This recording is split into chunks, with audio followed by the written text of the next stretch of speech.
This time is normally used to tell you about the candidate, but I want to use it to tell you about what I've learned about you the past few months. I found two troubling emotions very prevalent throughout our community: anger and apathy. People are rightfully angry at the circumstances that we find ourselves. Record high unemployment rates, stifling debt at every level of government, and many things that make our future unsettled. The road to where we find ourselves is littered with broken promises by both parties. Our government doesn't seem to be able to find real answers, just more bickering and posturing. That frustration has led many of you to be apathetic that anything can ever be different.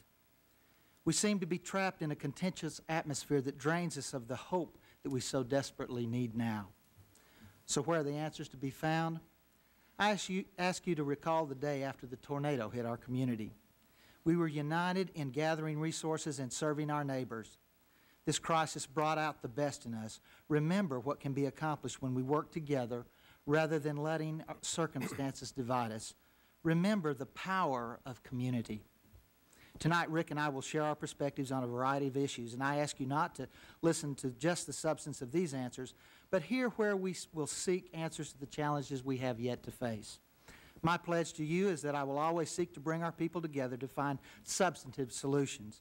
I will always welcome your perspective and input because you matter, and I know that effective representation doesn't begin with me or Rick. It begins with you. We need to recommit ourselves to making this experiment, democracy, work better. The answers will be found when we, the people, are not focused on our differences that divide us, but are collaboratively working together.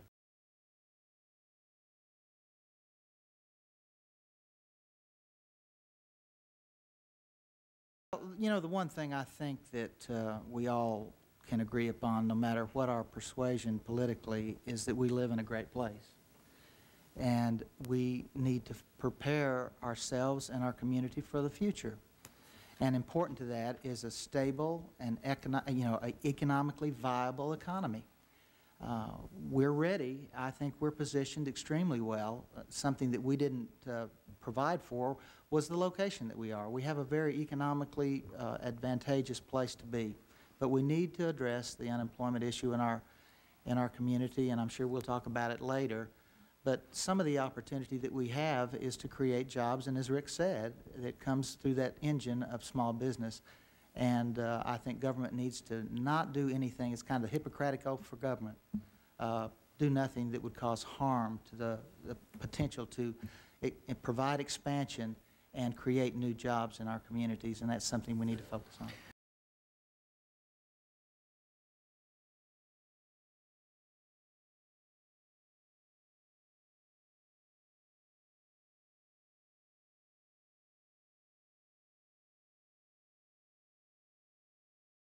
Both have provided us with some stability over the years, but what happens now is that they are so extremely costly for small government, and they almost, we put our throat on small business because they're not able to generate or don't have the expectation of know what to do so that they can expand their business and grow their business.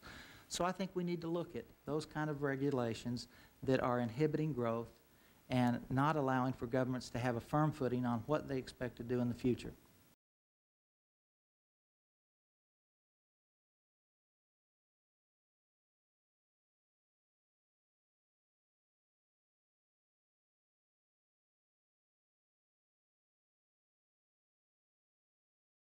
Well, the number one issue is jobs. That's simple. But I want to address this issue regarding health care. You know, I'm pragmatic about the health care issue and health care reform. Even our own Senator Corker has said that repeal is just not a realistic option. So what can we do? Both parties have finally agreed that comprehensive health care reform is necessary. 80% of this health care reform bill had bipartisan support. We've been struggling for at least 10 years to get to this point. I think in real terms what we have to do is advocate at the state and local levels with those representatives at the federal level and our governor's office to adjust the timing of implementation of this law.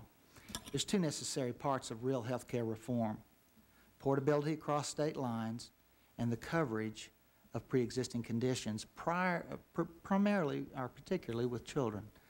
I don't think we have claimed some ground and recognized the need for this reform. I don't think we throw the baby out with the bathwater, literally.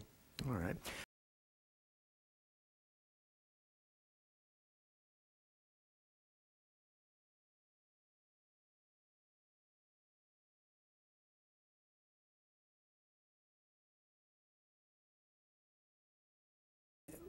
What are the central, in your opinion, what are the central challenges that the state faces in aligning tax revenues with expenditures, and then what steps would you take in the legislature to ensure the alignment? Well, most of this has to be agreed upon by both parties. The sad part about the way it works or has worked in the past is that there's a lot of contention between competing interests. And all of those people have to sit down, and we have to establish that, of course, it's mandated that we have a balanced budget. And to some degree, that's a healthy thing for us. And I know Rick had said that we rated the rainy day fund for $100 million, but there's $500 million still available in that fund. So we are, as a state, in an admirable position to balance our budget in this next year. But there are things looming in the future that we have to agree upon. And I think it's a matter of how we conduct the debate.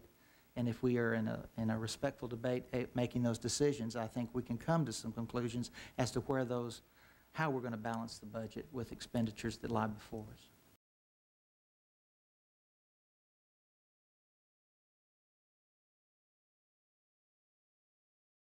You know, the profound question that just has not been engaged in this election cycle, and I think we need to do that to effectively address what your question is. What should government do? What do we expect government to do? You know, tradition and what we have done in the past may not work in this kind of economy, and we need to have that debate, that conversation. My thought is government should do what we as individuals and we as a society, we as individuals and as groups can't do or won't do. And a lot of it does relate to public safety and education. We need to provide those things. But beyond that, we need to have that discussion about what actually is going to move our society forward and what is realistic in this time. And I agree with Rick that a lot of it rests in personal responsibility in those decisions that we make in our homes.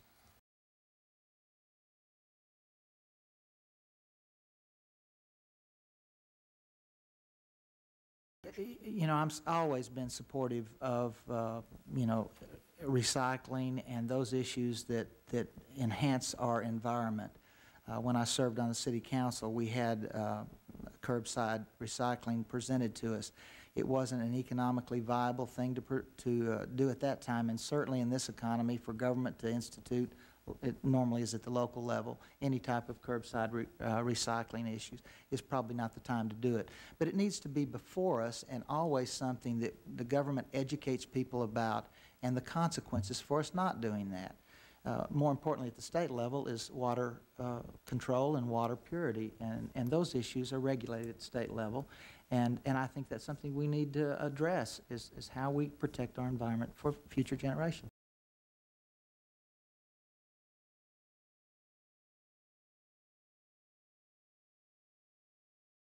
Well, I think circumstances and situation will dictate the priorities that we have to establish. But I think there's another key component that we have to keep before us. You know, I agree that jobs are important, and certainly we need to do nothing. Like I say, the Hippocratic oath of government should be do no harm. Let's get out of government small businesses' way so that they can create the jobs that need to be created for our economy. But there's another step to that. I think effective representations comes when we engage the public in helping set those priorities. And I pledge to you that we're going to have listening meetings in our district on a regular basis. I want people not to call their representatives, but to call Bill. Know who you are relating to. That government gets closer to the people so that we can feel the pulse of the people and identify and listen and hear what their priorities are.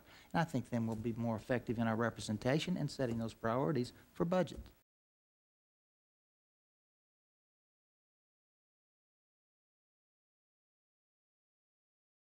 I think these are challenging times for anyone in public office. You know, all the easy answers have probably been tried, and they've not worked. So we realize now that what it's really going to take is a diminishing of the tone of the debate. We have to rebuild some trust with the people that we are working with in government and build the public's trust in those people that represent them. I think they've become so cynical about the process. And I hope to be able to do that in my term in office, because I've done that as a city councilman. I've done that in the private and public sector in many organizations and nonprofits that I've worked with. And I want to do that and take that interest in people to our public service in Nashville. And I think that can profoundly affect the quality of decisions that we reach.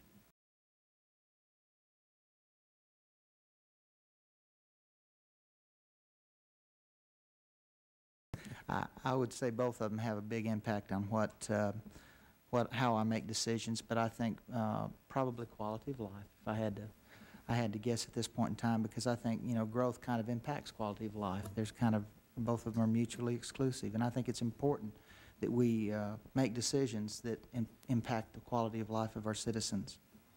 I want to make a statement to you. You know, the decision's yours, but the question is, who will serve you with competence and character? And this race is not against someone in California or Washington. You know the people that are running. We have a record of what we will do and how we will do it. You know, this election is not just about your talk, but your walk. Pragmatic reasoning and collaboration without regard to the next election. That's what I do. That's how I've worked in the past, and how I pledge to work for you and with you in the future. You know, the answers we require are not going to be Republican or Democrat from California, Illinois, or Washington, but will be found in the knowledge, experience, and respectful dialogue and a meaningful relationship with the citizens of Rutherford County. I will work with you and for, if you're a Republican or a Democrat, Tea Party or an independent, majority and minorities, people of power and position, and those that are disenfranchised from the political process. And while we may not always agree, I will always welcome your input and represent your perspectives in the deliberative process. I'm Bill Shacklett, and I'm asking you to vote for someone who has done this in the past and will do this as your representative in Nashville. But the decision is yours.